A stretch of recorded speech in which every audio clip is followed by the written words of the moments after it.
से आप सभी लोग एक बार फिर से आप लोगों का स्वागत है आपके अपने चैनल दी एकता यादव पर। तो अभी तक हम लोगों ने पहला चैप्टर इसका कंप्लीट कर लिया था और अभी ये सेकंड चैप्टर है ईस्ट इंडिया कंपनी और बंगाल के नवाब। तो हम लोग अब आगे इसी चैप्टर को देखने वाले हैं और आप लोगों में से जो भी मुझे फॉलो करना चाहते हैं मेरे इस सोशल मीडिया प्लेटफॉर्म पर मुझे फॉलो कर सकते हैं। और इसी के साथ हम चैप्टर करते हैं अपना शुरू। तो हमारा ये चैप्टर है ईस्ट इंडिया कंपनी और बंगाल के नवाब। तो चलिए स्टार्ट करते हैं। तो इसमें सबसे पहले दिखाया गया है कि मुगल सम्राट द्वारा स्वतंत्र रूप से नियुक्त बंगाल का अंतिम गवर्नर मुर्शीद कुली खान था। तो यहाँ पे ना हर एक लाइन में एक क्वेश्चन है, तो इसको ठीक से पढ़ना जरूरी हो जाता है। ठीक है, तो अगर क्वेश्चन पूछा जाता है कि मुगल सम्राट द्वारा स्वतंत्र रूप से नियुक्त बंगाल का अंतिम जो है गवर्नर कौन था, तो वो था मुर्शीद कुली खान। ठीक है, इसने अपनी राजधानी ढाका से मकसूदाबाद बनाया। मकसूदाबाद, ये यहाँ पे गलत है, मकसूदाबाद नहीं मुर्शिदाबाद है, ऐसे लिखा जाता है मुर्शिदाबाद, तो ये गलत है। ठीक है, मुर्शिदाबाद को बनाया था। अच्छा, यहाँ पे भी लिखा है और नगर का नाम मुर्शिदाबाद रख दिया। अच्छा, मकसूदाबाद बनाया था, उसको मुर्शिदाबाद कर दिया था। ठीक है, ये भी सही है। नेक्स्ट है, इसने भूमि बंदोबस्त में इजारा व्यवस्था आरंभ की थी। कौन सी व्यवस्था आरंभ की थी? इजारा व्यवस्था आरंभ की थी। अलीवर्दी खान ने यूरोपियों की तुलना मधुमक्खियों से की तथा कहा कि यदि उन्हें ना छेड़ा जाए तो वे शहद देंगी और यदि छेड़ा जाए तो वे काट काट कर मार डालेंगी। तो ये जो तुलना है वो किसने की थी? अलीवर्दी खान ने की थी। किसने की थी? अलीवर्दी खान ने की थी। ठीक है, आगे देखें। इसकी मृत्यु के पश्चात, किसकी? जो अलीवर्दी खान है उसकी मृत्यु के पश्चात उसका दौहित्र जो है सिराजुद्दौला उत्तराधिकारी बना। ठीक है, ब्लैक होल की कथित घटना 20 जून 1756 को सिराजुद्दौला के समय में हुई थी। एक ब्लैक होल की घटना थी, उसमें ये कहा गया था कि बहुत सारे यूरोपियंस को या ब्रिटिशर्स को एक काल कोठरी में डाल दिया गया था। उसमें कम से कम मतलब छोटी सी जगह थी, उसमें 200-300 लोगों को भर दिया था, जिससे कुछ लोगों की मौत वहीं पे दम घुटने की वजह से हो गई थी। तो ये जो है ब्लैक होल की घटना है और कथित इसलिए है क्योंकि कुछ लोग उसके ऊपर इल्ज़ाम लगा रहे होते हैं। ठीक है, सिराजुद्दौला के समय में हुई थी। J.Z. हॉलवेल, जो शेष जीवित रहने वालों में से एक था, के अनुसार 18 फीट लंबे तथा 14 फीट इंच चौड़े कक्ष में 146 अंग्रेज बंदी बंद कर दिए गए और अगले दिन उनमें से केवल 23 व्यक्ति ही बच पाए थे। तो ये थी ब्लैक होल की घटना और यह घटना ब्लैक होल के नाम से प्रसिद्ध है। समकालीन मुस्लिम इतिहासकार गुलाम हुसैन ने अपनी पुस्तक सियार उल मुतखैरीन में इसका कोई उल्लेख नहीं किया है। अगर इतनी बड़ी घटना होती तो उनके जो समकालीन इतिहासकार हैं, जो पुस्तक लिखने वाले हैं, जो लेखक है, वो जरूर इस घटना का कहीं ना कहीं उल्लेख करते। जैसे कि जब जलियांवाला बाग हत्याकांड हुआ था तो सबको पता था भाई कि इतनी बड़ी घटना कहीं हुई है। ठीक है, अब आगे। भारतवर्ष में ब्रिटिश साम्राज्य का संस्थापक लॉर्ड रॉबर्ट क्लाइव को माना जाता है। किसको? लॉर्ड रॉबर्ट क्लाइव को माना जाता है, जिसने प्लासी के युद्ध यानी कि 23 जून 1757 में बंगाल के नवाब सिराजुद्दौला को पराजित कर पहली बार भारत में ब्रिटिश प्रभुत्व की नींव रखी थी। इसके आगे जो प्लासी है, वर्तमान में जिसका नाम पलासी है, इसका युद्ध पश्चिम बंगाल राज्य के नदिया जिले में भागीरथी नदी के किनारे में स्थित है। ठीक है, अब अगर पूछा जाए कभी कि प्लासी कहाँ पे है, तो भागीरथी नदी के किनारे पश्चिम बंगाल में स्थित है। क्लाइव भारत में बंगाल में गवर्नर के पद पर 1758 से 1760 तक बना रहा और उसके बाद में 1765 से 1767 यानी कि 1767 ईस्वी तक रहा। इस दौरान अवध के नवाब सिराजुद्दौला इस दौरान उसने अवध के नवाब सिराजुद्दौला के साथ इलाहाबाद की संधि की। अंग्रेज सैनिकों का एक श्वेत विद्रोह उसके समय में हुआ। क्लाइव द्वारा बंगाल में सफलतापूर्वक एक लुटेरा राज्य की स्थापना की गई। क्लाइव एक सैनिक के रूप में जन नेता था। ठीक है, सैनिक के रूप में जन नेता था। विलियम पिट का यह कथन था कि वह स्वर्ग से उत्पन्न सेना नायक था। किसने कहा था? किसके लिए कहा था? तो विलियम पिट ने कहा था। किसके लिए कहा गया नाम? लॉर्ड क्लाइव के लिए कहा था कि वह स्वर्ग से उत्पन्न सेना नायक है। ठीक है, ये रहा। क्लाइव के लिए कहा था, विलियम पिट ने कहा था कि वह स्वर्ग से उत्पन्न सेना नायक है। ठीक है, इसके आगे अलीवर्दी खां के उत्तराधिकारी नवाबों में मीर कासिम सबसे योग्य था। पूर्णिया तथा जो मीर कासिम है वो अलीवर्दी खां के उत्तराधिकारी नवाबों में सबसे जो है योग्य था। पूर्णिया तथा रंगपुर के फौजदार के रूप में वह अपनी योग्यता पहले ही दर्शा चुका था। वह अपनी राजधानी मुर्शिदाबाद से मुंगेर ले गया। अब अपनी राजधानी को मुर्शिदाबाद से मुंगेर कौन ले गया था? तो वो ले गया था कासिम। कौन ले गया था? मीर कासिम।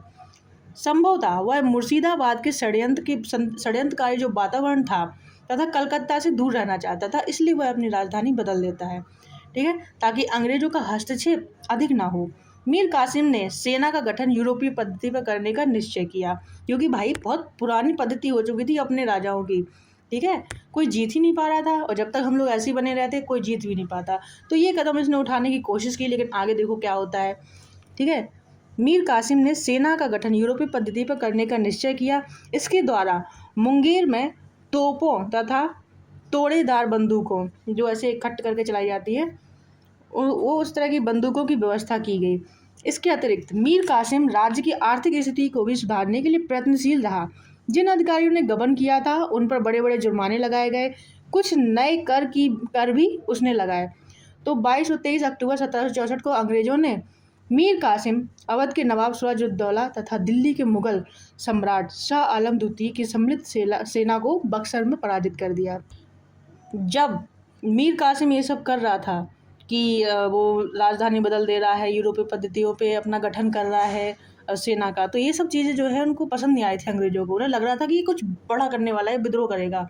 तो उन्होंने क्या किया, उसको प्लासी के युद्ध में हरा दिया था मीर कासिम को। तो उसने क्या किया कि उसने सोचा कि क्यों ना वो भाग के गया सबसे पहले अवध के नवाब के पास, और अवध के नवाब के पास ही वो थे, क्या बोलते हैं, अपने मुगल सम्राट शाह आलम द्वितीय। अब इन तीनों ने सोचा मिलके कि हम तीनों मिलके युद्ध करेंगे। जब इन तीनों ने मिलके युद्ध किया 22-23 अक्टूबर 1764 में, तो फिर ये तीनों के तीनों ही हार गए, और उस युद्ध को कहा जाता है बक्सर का युद्ध, ठीक है। तो इसमें बक्सर के युद्ध में जो मीर कासिम था, जो अवध का नवाब था और जो मुगल सम्राट था, वो तीनों हार गए। कब? 1764 के बक्सर के युद्ध में। और जब मुगल ही हार गए तो फिर क्या, पूरी की पूरी दिल्ली, पूरा देश उनके कब्जे में चला गया। किसके? अंग्रेजों के। इस युद्ध में अंग्रेजों की कमान मेजर हेक्टर मुनरो के हाथ में थी। इस युद्ध के समय बेंसीटाट बंगाल का गवर्नर था, ठीक है, बेंसीटाट बंगाल का गवर्नर था। इस युद्ध के परिणाम ने प्लासी के निर्णयों पर मोहर लगा दी। भारत में अब अंग्रेजों को चुनौती देने वाला कोई दूसरा नहीं बचा था, क्योंकि मुगल सम्राट ही चला गया और वहाँ पे मराठों की भी हालत इन्होंने ख़राब कर रखी थी। इलाहाबाद तक का प्रदेश अंग्रेजों के अधिकार में आ गया। दिल्ली विजय का मार्ग खुल गया। बक्सर का युद्ध भारतीय इतिहास में निर्णायक सिद्ध हुआ। बक्सर के युद्ध के समय बंगाल का नवाब मीर जाफर तथा दिल्ली का शासक शाह आलम द्वितीय था। तो ठीक है, मीर जाफर था बंगाल का नवाब उस टाइम पे, मीर कासिम नहीं था, जाफर था, ठीक है। मीर जाफर दिल्ली का शासक शाह आलम द्वितीय और अवध का नवाब। इलाहाबाद की प्रथम संधि 1765 के तहत मुगल बादशाह शाह आलम द्वितीय ने कंपनी को बंगाल, बिहार और उड़ीसा की दीवानी स्थायी रूप से दे दी। अब देखो इस तरह से ये हो गया था कि अब चूंकि राजा हार चुका है तो अंग्रेज मुगल सम्राट से कुछ भी करवा सकते थे।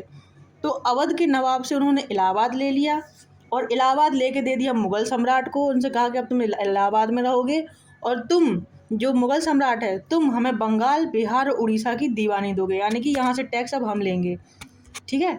तो दीवानी का स्थायी रूप ले लिया, स्थायी रूप से दे दी। इलाहाबाद की द्वितीय संधि अगस्त 1765 में अवध के नवाब ने इलाहाबाद और काड़ा के जिले मुगल बादशाह शाह आलम द्वितीय को देने का वादा किया। तो यही सब एक्सचेंजेस चल रहे थे उस टाइम पे। फिर इस समय रॉबर्ट क्लाइव है ईस्ट इंडिया कंपनी का बंगाल का गवर्नर था। इसी समय बंगाल में द्वैध शासन शुरुआत हुई। बंगाल में उसने द्वैध शासन लागू कर दिया। कंपनी ने दीवानी कार्य के लिए 2 उप दीवान, बंगाल के लिए उसने मोहम्मद रजा खान को और बिहार के लिए राजा सिताब राय को नियुक्त किया। शाह आलम द्वितीय का संपूर्ण जीवन आपदाओं से ग्रस्त रहा। अब वो तो रहने ही वाला था, ठीक है। उसे अंधा कर दिया गया। शाह आलम द्वितीय के समय में 1803 में दिल्ली पर अंग्रेजों का अधिकार हो गया। शाह आलम द्वितीय तथा उसके 2 उत्तराधिकारी अकबर द्वितीय और बहादुर शाह द्वितीय ब्रिटिश ईस्ट इंडिया कंपनी के पेंशन भोगी मात्र बनकर रहे और 1765 में अंग्रेजों द्वारा सिलहट की दीवानी प्राप्त कर ली गई तथा बर्मा के युद्ध के बाद डेविड स्कॉट द्वारा सिलहट को जयंतिया तथा गारो पहाड़ी क्षेत्रों से जोड़ने के लिए सड़कों का निर्माण किया जाने लगा, जिसके विरोध के स्वरूप इन पहाड़ियों पर रहने वाली जो खासी जनजातियां, अच्छा मेघालय में गारो, खासी और जयंतिया 3 तरह की जनजातियां रहती हैं, ठीक है। तो ये जब बर्मा के युद्ध करने के लिए गए तो वही ये किस्सा है, ठीक है। पहाड़ी क्षेत्रों में से जोड़ने के लिए सड़कों का निर्माण करने लगे। जो सिलहट क्षेत्र है उसको जो है वहाँ पे इन्हें सड़क बनानी थी, तो सड़क बनाने से पहले उन्हें जयंतिया, गारो और खासी इनसे पहाड़ियों से होकर गुजरना था, ठीक है। तो जब ये बनाने की कोशिश कर रहे थे तो उसी बीच में इन लोगों की झड़प हो जाती है, तो जिसके विरोध स्वरूप इन पहाड़ियों पर रहने वाले खासी जनजाति के लोगों ने अपने नेता तीरथ सिंह के नेतृत्व में विद्रोह कर दिया था, ठीक है। के.एम. पनिक्कर ने कहा है कि 1765 से 1772 तक कंपनी ने बंगाल में डाकुओं का राज स्थापित कर दिया, बंगाल में डाकुओं का राज स्थापित कर दिया, ठीक है। तो यहाँ पे हमारा ये पूरा चैप्टर यहाँ पे ख़त्म हो जाता है। अब बचते हैं इसके क्वेश्चन आंसर। और इससे पहले अगर चैनल को अभी तक आप लोगों ने सब्सक्राइब नहीं किया है तो प्लीज़ कर लो, क्योंकि नया चैनल है और ग्रोथ के लिए थोड़ी सी आप लोगों का सपोर्ट तो चाहिए, तो प्लीज़ इसको सब्सक्राइब कर लो और वीडियो को लाइक कर देना। पहला क्वेश्चन है हमारा, निम्नलिखित में से कौन सा एक मुगल सम्राट नियुक्त बंगाल का अंतिम गवर्नर था? तो अंतिम गवर्नर कौन था जिसे मुगल सम्राट ने नियुक्त किया था? वो था मुर्शीद कुली खान। कौन था? मुर्शीद कुली खान। और इसको हम लोग एक बार देख लेते हैं, इसकी जो एक्सप्लेनेशन है वो क्या है वो पढ़ लेते हैं। मुगल सम्राट फर्रुखसिंह द्वारा 1717 में ईस्वी में मुर्शीद कुली खान को बंगाल का गवर्नर यानी कि सूबेदार नियुक्त किया गया था। मुर्शीद कुली खान की मृत्यु 1727 ईस्वी में हो गई थी। 1727 ईस्वी में उसका दामाद शुजाउद्दीन बंगाल का सूबेदार बना, जिसे तत्कालीन मुगल सम्राट शाह रंगीला, जिसे रंगीला के नाम से जानते थे, मोहम्मद शाह, जिसे रंगीला के नाम से जानते थे, द्वारा मान्यता प्रदान की गई। अतः मुगल सम्राट द्वारा नियुक्त बंगाल का अंतिम गवर्नर कौन था? मुर्शीद कुली खान। अगला प्रश्न है, अगला प्रश्न है, मुगल बादशाह द्वारा नियुक्त बंगाल का अंतिम सूबेदार कौन था? तो क्वेश्चन रिपीटेड है, मुर्शीद कुली खान, ठीक है।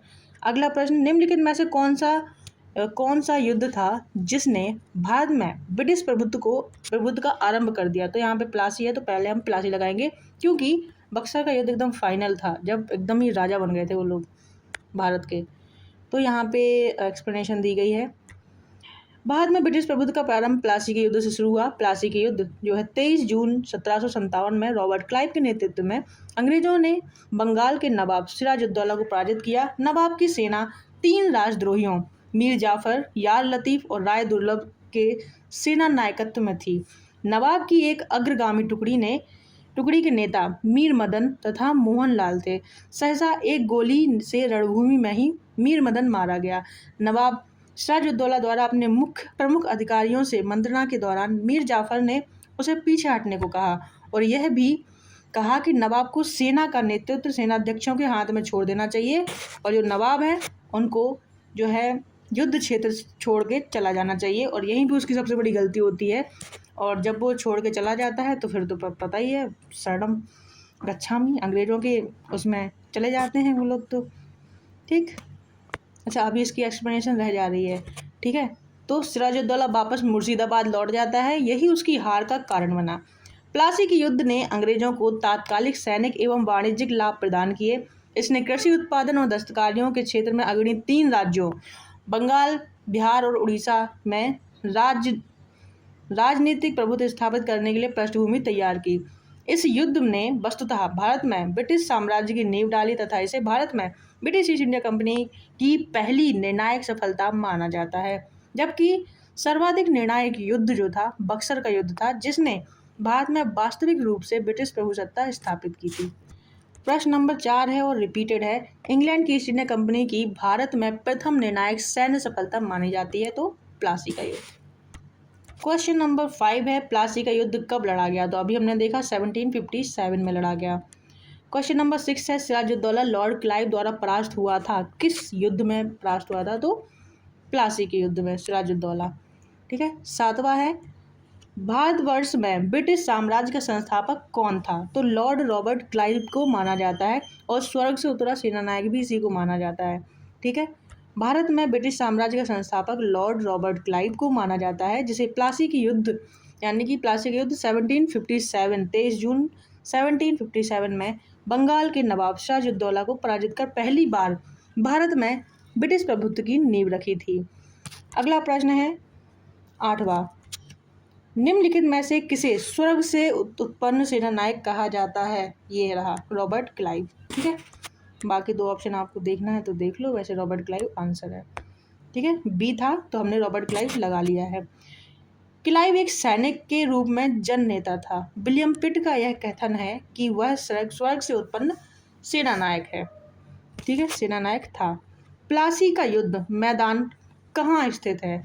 जो प्लासी की वॉर हुई थी वो कहाँ पर है? तो पश्चिम बंगाल में है, भागीरथी नदी के किनारे है, नादिया जिले में है। ठीक है, और इसका वर्तमान नाम जो है वो है पलासी। ठीक है, पलासी का फूल देखा है, पलास का।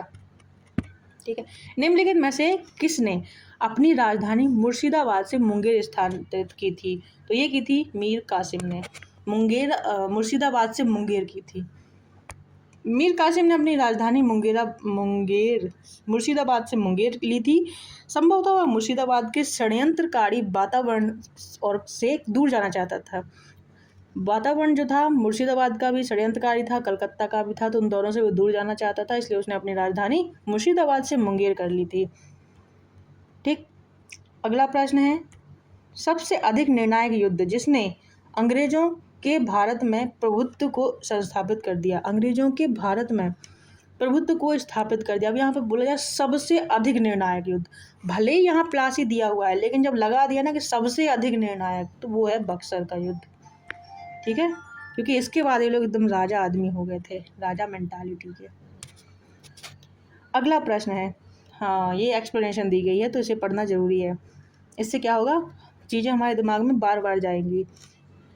22-23 अक्टूबर 1764 को अंग्रेजों ने मीर कासिम, अवध के नवाब सिराजुद्दौला तथा दिल्ली के मुगल सम्राट शाह आलम द्वितीय की सम्मिलित सेना को बक्सर के युद्ध में परास्त किया। इस युद्ध में अंग्रेजों की कमान मेजर हेक्टर मुनरो के हाथ में थी। इस युद्ध के परिणाम ने प्लासी के निर्णयों पर मोहर लगा दी थी।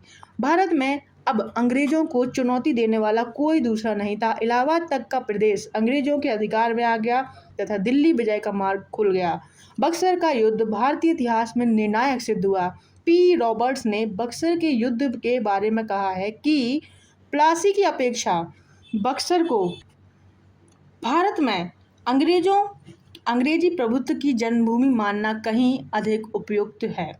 यानी कि प्लासी के युद्ध की जगह जो भारत में अंग्रेजों के प्रभुत्व की जन्मभूमि किसे कहा जाएगा? बक्सर के युद्ध को। यदि बक्सर के युद्ध के परिणाम को देखा जाए तो कहा जा सकता है कि जहां प्लासी का विजय थी, उसमें तुमने देखा था उन्होंने षड्यंत्र किया था। ठीक है, तो उसी पे कहा गया है कि जहां प्लासी की विजय अंग्रेजों की कूटनीति का परिणाम थी, वहीं पर उसका नेक्स्ट पेज का है, वहीं बक्सर की विजय को इतिहासकारों ने पूर्णतः सैनिक विजय बताया है। प्लासी के युद्ध ने अंग्रेजों की प्रभुता बंगाल में स्थापित की, परंतु बक्सर के युद्ध ने कंपनी को एक अखिल भारतीय शक्ति रूप दे दिया। अगला प्रश्न देखेंगे, अंग्रेजी ईस्ट इंडिया कंपनी द्वारा लड़े गए निम्नलिखित युद्धों में से कौन सा सर्वाधिक निर्णायक था? तो मैं बोलूँ ना, सर्वाधिक निर्णायक जहाँ पे आ गया वो है बक्सर। भले ही प्लासी बना रहे लेकिन बक्सर। नेक्स्ट, निम्नलिखित में से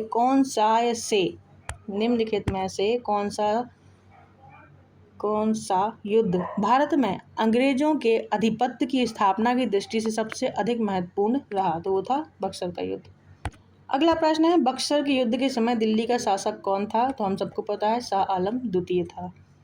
ठीक है, अगला प्रश्न, बक्सर की लड़ाई के समय बंगाल का नवाब कौन था? तो वो था मीर जाफर। कौन था? मीर जाफर। बंगाल की लड़ाई के समय बंगाल का नवाब कौन था? मीर जाफर। अगला प्रश्न है, बंगाल की लड़ाई के बाद किस संधि पर हस्ताक्षर किए गए थे? इलाहाबाद की संधि पर हस्ताक्षर किए गए थे और लॉर्ड क्लाइव आया था हस्ताक्षर कराने के लिए। तो एक बार इसकी एक्सप्लेनेशन देख लेते हैं। बक्सर की लड़ाई, मीर कासिम अवध के नवाब और सिराजुद्दौला, इन तीनों का ट्रायल था। इन्होंने कहा कि हम हराएंगे अब अंग्रेज़ों को, और बेचारे तीनों खुद ही हार के आ गए। ब्रिटिशर्स एक तरफ और ये तीनों एक तरफ। ठीक है। शाह आलम द्वितीय की संयुक्त सेना तथा अंग्रेजों के मध्य हुआ था। ठीक है। बक्सर का युद्ध किन किन के मध्य हुआ था तो आपको पता चल गया। युद्ध में अंग्रेजों की विजय हुई थी और अंग्रेज ब्रिटिश सेना का नेतृत्व हेक्टर मुनरो ने किया था। इस युद्ध की समाप्ति पर इलाहाबाद की दो संधियां, इलाहाबाद की प्रथम संधि क्लाइव तथा मुगल सम्राट शाह आलम द्वितीय के साथ में हुई थी, और इलाहाबाद की दूसरी संधि क्लाइव और अवध के नवाब सिराजुद्दौला के बीच में हुई थी। ठीक है। तो अगला प्रश्न देखते हैं। क्वेश्चन नंबर 17 है, निम्नलिखित में से जिस एक शासक ने ईस्ट इंडिया कंपनी को दीवानी प्रदान की थी वह कौन था? तो वो था शाह आलम द्वितीय। ठीक है। इसकी एक्सप्लेनेशन देख लेते हैं। इलाहाबाद की प्रथम संधि जो है 12 अगस्त 1765 में हुई थी, और मुगल बादशाह शाह आलम द्वितीय ने कंपनी को बंगाल, बिहार और उड़ीसा तीनों की दीवानी दे दी थी इस संधि के तहत। ठीक है। दीवानी स्थायी रूप से दे दी। इलाहाबाद की द्वितीय संधि जो है अवध के नवाब और क्लाइव के बीच में हुई थी, और कड़ा, इलाहाबाद और कड़ा के जो जिले मुगल बादशाह शाह आलम द्वितीय को देने का वादा किया था अवध के नवाब ने। इस समय Robert Clive east India company की तरफ से बंगाल का गवर्नर था। शाह आलम द्वितीय का संपूर्ण जीवन आपदाओं से ग्रस्त रहा। उसे 1778 में, ये 1788 ईस्वी में अंधा कर दिया गया। उस ये पहली बार था जब किसी मुगल बादशाह के साथ में ऐसा हुआ था। ठीक है। और शाह आलम द्वितीय के समय में 1803 ईस्वी में दिल्ली पर अंग्रेजों का अधिकार हो गया। शाह आलम द्वितीय तथा उसके दो उत्तराधिकारी अकबर द्वितीय और बहादुर शाह द्वितीय ईस्ट इंडिया कंपनी के पेंशन भोगी मात्र बनकर रह गए। ठीक। अगला प्रश्न देखा जाए। प्रश्न नंबर 18 है, 1765 ईस्वी में ईस्ट इंडिया कंपनी को बंगाल की दीवानी किससे प्रदान हुई थी? तो हुई थी मुगल सम्राट द्वितीय से। मुगल सम्राट द्वितीय क्या होता है? किस गवर्नर के कार्यकाल में ईस्ट इंडिया कंपनी को शहंशाह या शाह आलम द्वारा बंगाल, बिहार और उड़ीसा की दीवानी अधिकार दिए गए थे? तो लॉर्ड क्लाइव। अगला प्रश्न है यहाँ पर, सम्राट शाह आलम द्वितीय ने ईस्ट इंडिया कंपनी को बंगाल, बिहार और उड़ीसा की दीवानी प्रदान की? ए, 12 अगस्त 1765 में। अगला प्रश्न है, इलाहाबाद की संधि के बाद रॉबर्ट क्लाइव ने मुर्शिदाबाद का उप दीवान किसे बनाया था? तो मोहम्मद रजा खान को। ठीक है। मोहम्मद रजा खान को मुर्शिदाबाद का उप दीवान बनाया था। इसकी एक्सप्लेनेशन देख लेते हैं, काफ़ी बड़ी है। इलाहाबाद का संधि के अनुसार भगोड़े सम्राट शाह आलम को अंग्रेजी संरक्षण में ले लिया गया था, तो उसे इलाहाबाद में रखा गया। शाह आलम ने उपयुक्त संधि के प्रावधान द्वारा कंपनी को बंगाल, बिहार, उड़ीसा की दीवानी स्थायी रूप से दे दी। ठीक है। स्थायी रूप से नजमुद्दौला को बंगाल का नवाब स्वीकार किया गया, जिसके बदले नवाब द्वारा सम्राट को 26 लाख रुपए वार्षिक अदा करना था। इस समय कंपनी सीधे कर संग्रह करने का भार ना तो लेना चाहती थी और ना ही उसके पास ऐसी क्षमता थी। ठीक है। कंपनी ने दीवानी कार्य के लिए दो उप दीवान, बंगाल के लिए मोहम्मद रजा खान और बिहार के लिए राजा सिताब राय की नियुक्ति की। तो जो मोहम्मद रजा खान थे, उप नाजिम यानी कि नाइब नाजिम के रूप में भी कार्य करते थे। राजा सिताब राय ब्रिटिश रेजिडेंटों के निरीक्षण में मुर्शिदाबाद में अपना कार्य करते थे।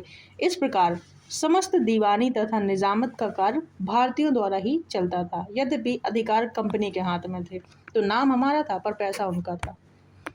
अगला प्रश्न है, 1765 ईस्वी में दीवानी प्रदान किए जाने के बाद ब्रिटिश सबसे पहले निम्नलिखित में से किस पर्वतीय जनजाति के संपर्क में आए थे? हमने देखा था गारो खासी के संपर्क में, तो खासी जनजाति का नाम वहाँ पे प्रमुख है, तो खासियों के संपर्क में आए थे।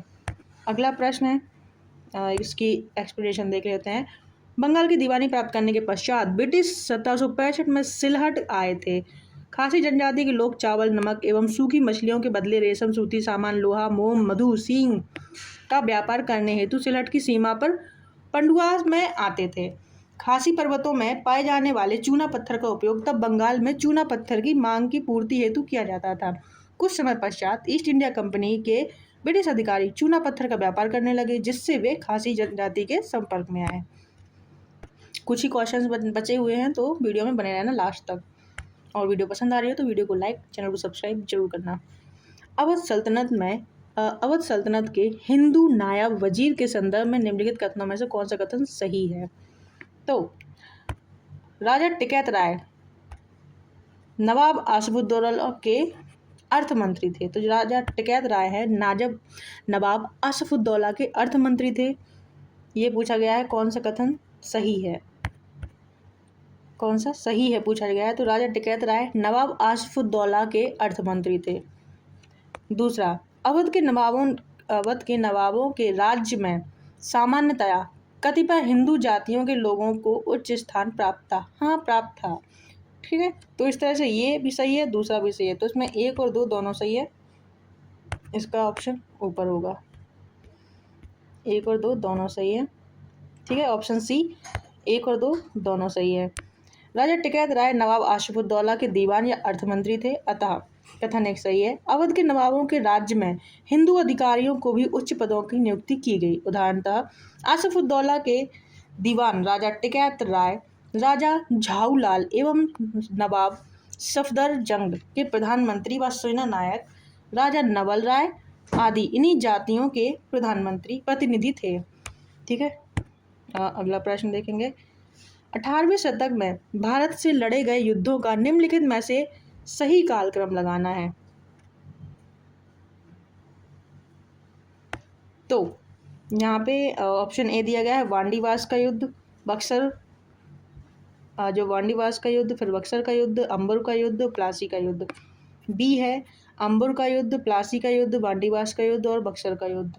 सी है वांडीवास, प्लासी, अंबर और बक्सर। तो यहाँ पे जो राइट आंसर, अब डी भी आप लोग पढ़ लो, तो राइट आंसर हो जाएगा बी। सबसे पहले यहाँ पे जो युद्ध हुआ था यहाँ पे देखेंगे, अंबर का युद्ध हुआ था। ठीक है, कब हुआ था? 1749 में हुआ था। मुजफ्फरजंग, चंदा साहब तथा फ्रांसीसियों के सेनाओं ने वेल्लूर के समीप अंबर यानी कि अंबुर नामक स्थान पर कर्नाटक के नवाब अनवरुद्दीन को पराजित कर उसकी हत्या कर दी। मुजफ्फरजंग दक्कन का सूबेदार बन गया। इस उपलक्ष्य में उसने अपने हितकारी डुप्ले को कृष्णा नदी के दक्षिणी भाग के मुगल प्रदेशों का गवर्नर नियुक्त कर दिया। उत्तरी सरकार के कुछ जिले भी फ्रांसीसियों को दे दिए। इसके अतिरिक्त मुजफ्फरजंग की प्रार्थना पर एक फ्रेंच सेना की टुकड़ी बुस्सी के नेतृत्व में हैदराबाद में तैनात कर दी गई। ठीक है, तो ये था अंबुर का युद्ध।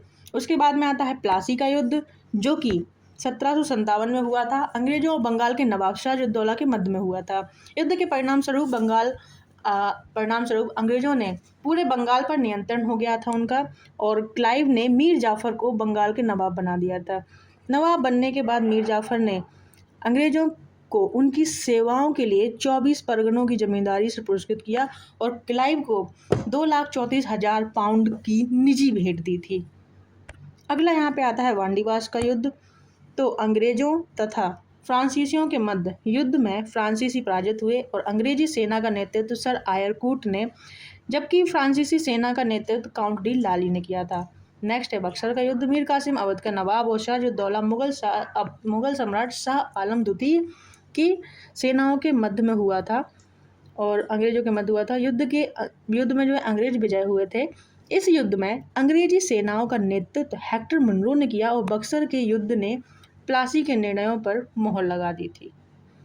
क्वेश्चन नंबर 25, उस फ्रांसीसी सेनापति का नाम बताइए जो 1760 के वांडीवास युद्ध में पराजित हुआ था। तो वो था काउंट डी लाली। ठीक है, वांडीवास के युद्ध में खुद पराजित हुआ था, वो था काउंट डी लाली।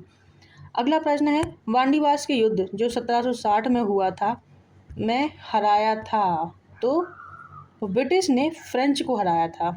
ठीक है, 1760 में जो वांडीवास का युद्ध हुआ था उसमें ब्रिटिश ने किसको हराया था? फ्रेंच को हराया था। ठीक है, और इसकी एक्सप्लेनेशन हम लोग ऊपर पढ़ चुके हैं।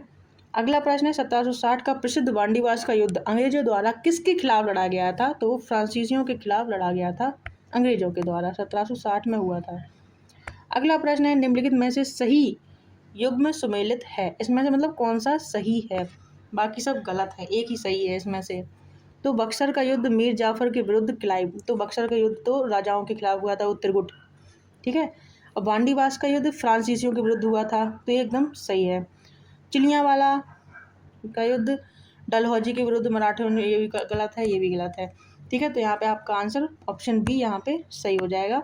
इसकी एक्सप्लेनेशन देख लेते हैं।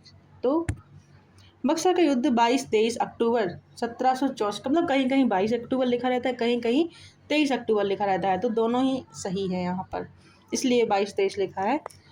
1764 को अवध के नवाब शुजा-उद-दौला, मुगल सम्राट शाह आलम तथा मीर कासिम की संयुक्त सेनाओं और अंग्रेजों के मध्य में हुआ था।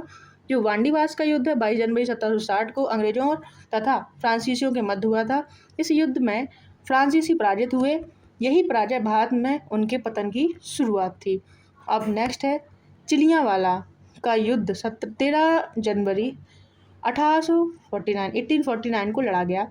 इस युद्ध में अंग्रेजी सेना का नेतृत्व लॉर्ड गफ ने किया तथा सिख सेना शेर सिंह के नेतृत्व में लड़ी। यह युद्ध अनिर्णित समाप्त हुआ। इस युद्ध के समय भारत का गवर्नर जनरल लॉर्ड डलहौजी था। ठीक है, अगला आता है खुर्दा का युद्ध, जो कि 1795 में हैदराबाद के निज़ाम के विरुद्ध मराठों द्वारा लड़ा गया था। इसमें निज़ाम की हार हुई और कथन भी सही है। अब है question number 29 and this is the last question of this video. इसके बाद हम वीडियो समाप्त कर देंगे।